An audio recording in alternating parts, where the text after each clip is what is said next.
What's up, everyone? This is Rudy from Drinks and Movie Podcast. Happy Bourbon Heritage Month. We're doing another Nelson Brothers breaking the seal, I guess. This is their honey cask finish. All right, so I believe this is a distillery only release. Thankfully, I was fortunate enough to have them send me one of these here to try, so I'm very grateful. 107.2 proof. I have tried this before. If you've watched the episode I did with Becky, the brand ambassador, we actually tried this on that episode. You can find it on the YouTube channel. It's very good. I don't know if you can order these online, but it's worth looking into. So let's break the seal here and see what we got. All right, cool. So from what I remember, this is just their standard high rye bourbon mash bill.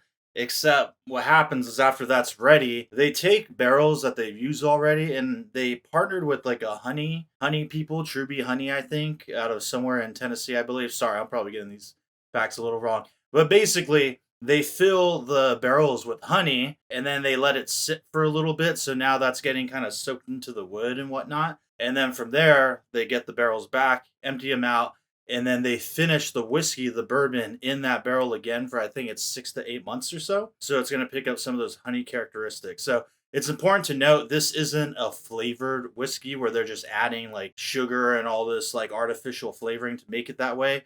It literally has been just finished in a cask that had honey on it. So yeah, let's see. I remember it coming across super sweet. And again, this is breaking the seal, the neck pour. So I'll cover this again on one of the podcast episodes and we'll see how it opens up over time.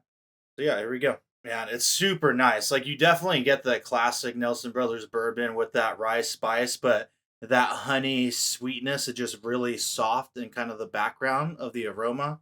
I love that. I like that it's not super strong. Oh man, it's great. It just has yeah, that honey and kind of buttery. Yeah, that's the best way I can put it. It's that perfect blend of that honey sweetness with the rye spice really comes out. That kind of pepper, maybe a little bit of a cinnamon note, and then perhaps a little bit of that caramel. Let's go for the taste. Cheers. So first sip, I feel like the nose perfectly, or the palate perfectly matches the nose, which is always great. I love when there's I get good aromas off of a whiskey, and those aromas come through on the palate. Sometimes it's a bummer when you're expecting something, and then it's way different. Sometimes that can be really great, other times not so much. But yeah, this is just like the nose. But let's go for that second sip now. Yeah, I almost feel like it gets a little bit sweeter. More of that honey comes through. You definitely get the classic bourbon notes. You get that rye spice, that pepper. Oh, thank God, the air conditioning's kicking on. That pepper. You still get that honey. Now it's coming a little more to the forefront, that honey flavor, but it still isn't super overbearing. I imagine a lot of people would probably like this on ice. I don't like my spirits cold, but man, maybe I'll try that. On a hot day, this on ice might actually be a banger. Yeah, that's good. On the finish, just your classic bourbon characteristics. Again, with that honey in the background. There is a little bit of an apricot jam kind of flavor coming through as well, which I found that I've picked that up more once I caught on to what it was, because growing up, if I had a peanut butter and jelly sandwich, it was always either strawberry or apricot. And I'm definitely getting some of that apricot in here, which is good. Yeah, so it's a good sweet pour without being too overbearing. I know for me personally, even with it not being super sweet, I think I could only drink so much of it. At 107 point, what is it? 0.2 proof, I think that's perfect.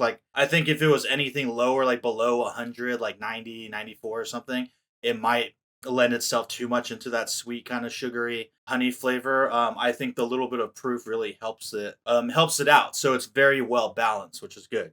Not too sweet, not too spicy, not too alcohol forward. It is pretty well balanced. Highly recommend if you ever get a chance to try this, definitely do so. It's a good one. Stay tuned, listen and subscribe to the podcast so that you can hear when we break into this again. We'll see how it evolves over time, and I'm excited to share this with some friends that might not be quite into whiskey but want to venture into it and want to try something interesting.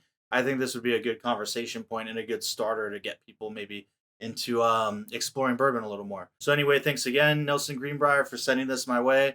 Appreciate it. And to everyone else, cheers.